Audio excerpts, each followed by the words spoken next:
Good morning, friends. Slava Ukraini. Today we are making borscht. I've been delaying this recording of this video for a long time because it's long process and it's complicated. But this morning I watched the video and Russian talking head declared that borscht is xenophobia, extremism and Nazism. So there are no more excuses to delay this video, and now you can be a part of all these things as well. Let's start with the theoretical part first. Many English speaking people call it borscht soup. While it's probably grammatically correct, it's the same as saying burrito wrap, right? It's like the same thing, and borscht is the name itself. There's nothing else named borscht, no other dish named borscht something. Of course, technically borscht is a soup, but no single Ukrainian would call it a soup. It's rather any other soup is a soup, but borscht is not. Anyway, if it sounds correct to you, I don't mind if you call it borscht soup. Next, there is no T, it's borscht, not borscht. There is no reason to add that trailing T.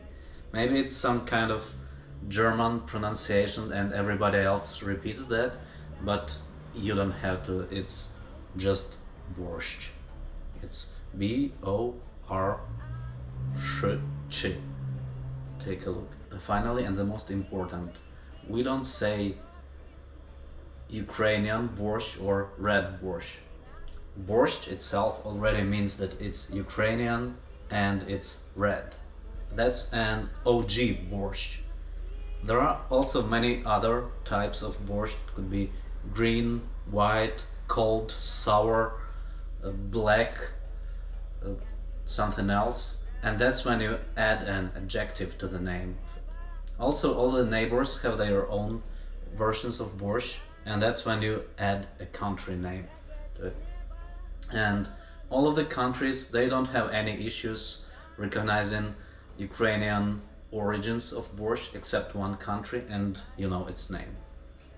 There is also a Polish borscht, which has a pink color and a sweeter taste, and I can cook it as well, and it's delicious. There are also great Polish soups like chłodnik or żurek. They are amazing. You must try it as well. Back to the recipe, but a little bit more talking. There is no single canonical recipe for borscht, and every region, every village, and even every grandmother have their own recipe. Usually it's passed through generations. Every Ukrainian region has their own tradition, and there are about 30 of them. They mostly differ in some details of cooking, but mostly in the set of ingredients. It's hard to tell which set of ingredients is the most canonical one. Usually it's the most common is beets, carrots, onion and cabbage, and of course meat.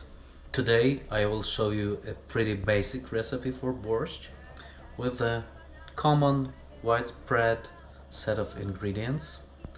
For this recipe you will need some kind of meat on bones. Usually it's beef or chicken. Beef is more traditional. Chicken is if you don't like beef or if you prefer a lighter taste. Why we need bones? Because we will make a stock from it, and it will be much better and delicious with bones. If you are vegetarian, you can substitute meat with mushrooms, for example. Of course, it won't be a traditional borscht, but it will still be very tasty. Also, you can add mushrooms to your non-vegetarian borscht. It also will be cool. Then you will need beets. and we prepare beets in 3 different ways for this borscht. So you will need 3 pieces. Could be 1 small beet, 2 medium, could be 1 large beet split into 3, or any combination. Just make it 3 parts. The one of them could be really small. Carrots, 2 medium carrots is fine. 1 or 2 onions, depending on their size and how you like them. Cabbage. Cabbage is considered a traditional ingredient, but many people don't add it, including myself. So if you decide to add it, you just put it in your stock pot, the last one, because it cooks very quickly. Next 2 ingredients, I call them kind of fillers. You just add it to your borscht to make it more nutritious.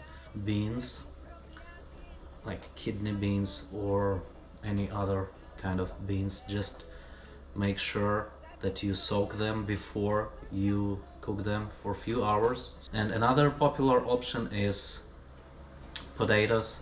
It's very widespread and it's used by most of the families, I think. It doesn't really affect the taste in a bad way, but it just used to make more amount of borscht, so I don't use it today. 2 tomatoes,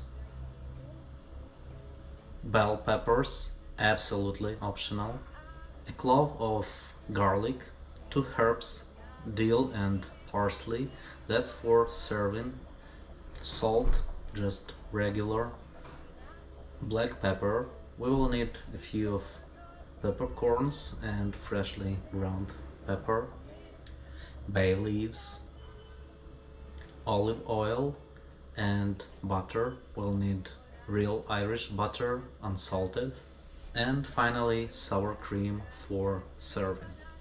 That is about 20 different ingredients. Some versions of borscht have few more, so the complexity of the recipe is to orchestrate all of them together.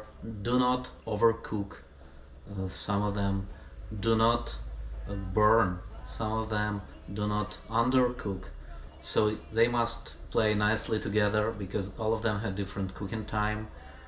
That's the main idea of borscht, exchange between veggies and meat.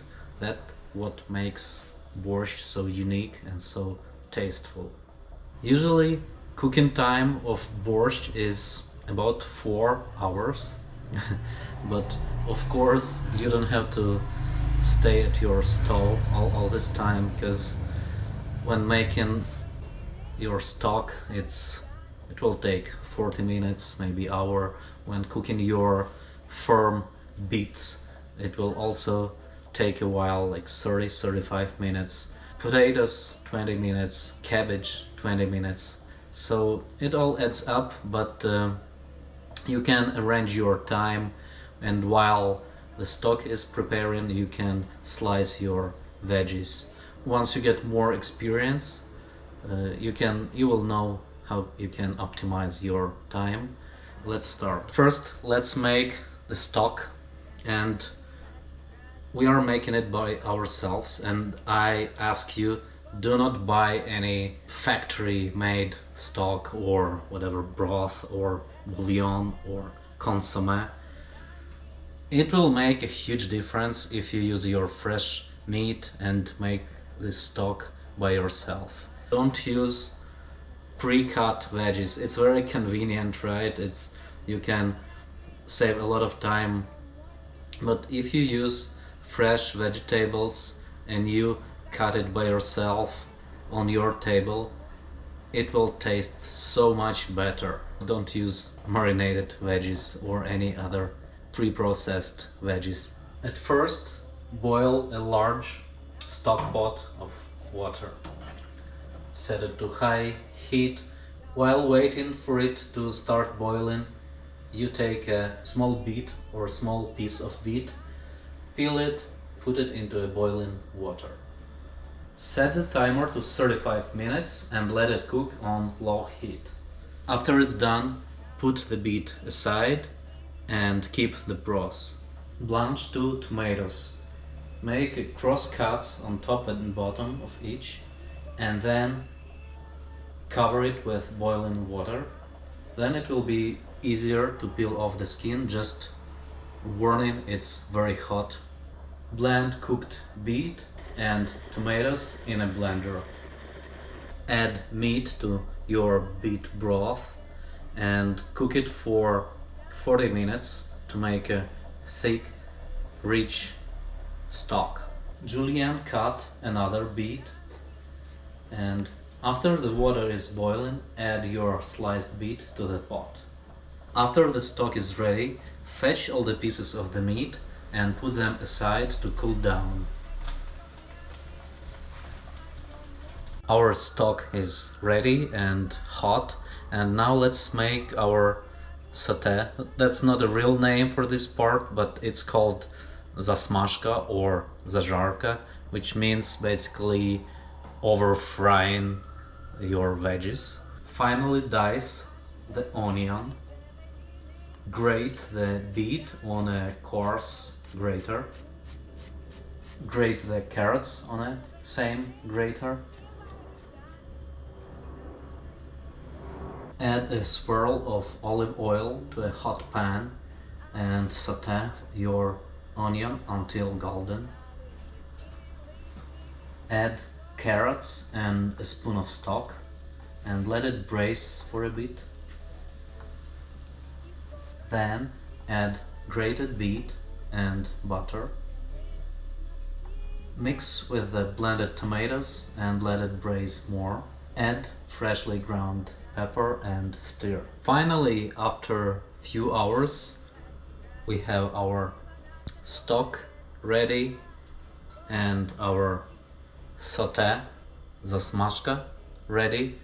And now it's time to make actually borscht. That's when we combine both of these two parts in a pot. First of all, turn the heat on and let your stock boil again. You can take your meat that you put aside, rip the flesh of the bones and slice it in bite-sized pieces so it would be easier to eat for your guests. After the stock starts boiling, it's actually time to add your ingredients in a pretty exact order. First, you add mushrooms and let it cook, let it keep boiling.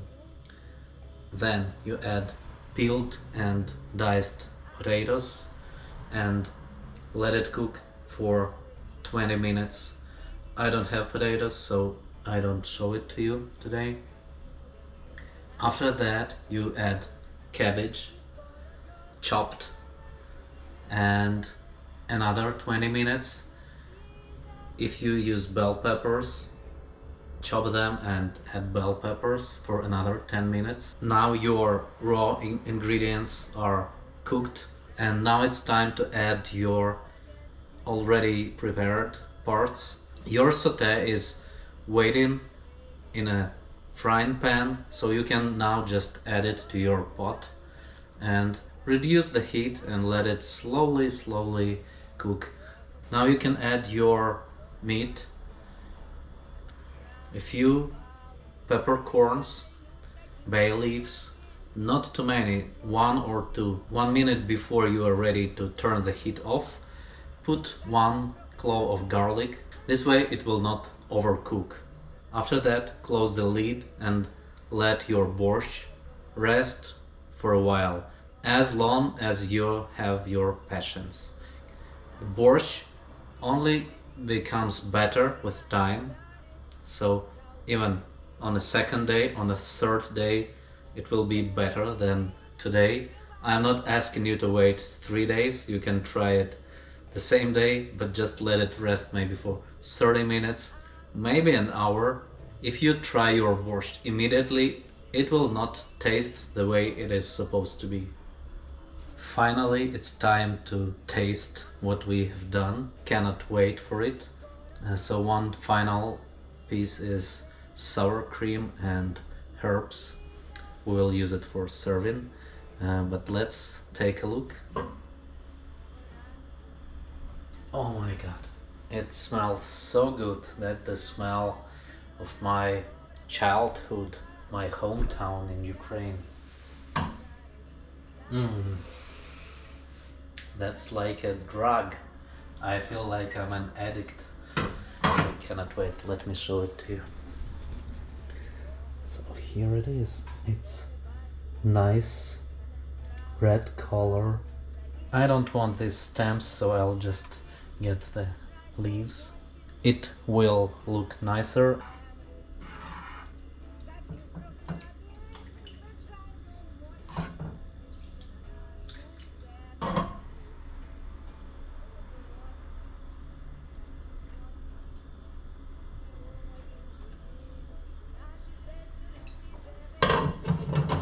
Then add a tablespoon of sour cream. If you eat it, decorate with parsley. That's our borscht. Stir all this parsley and sour cream nicely. I'm not going to a table because I just couldn't resist.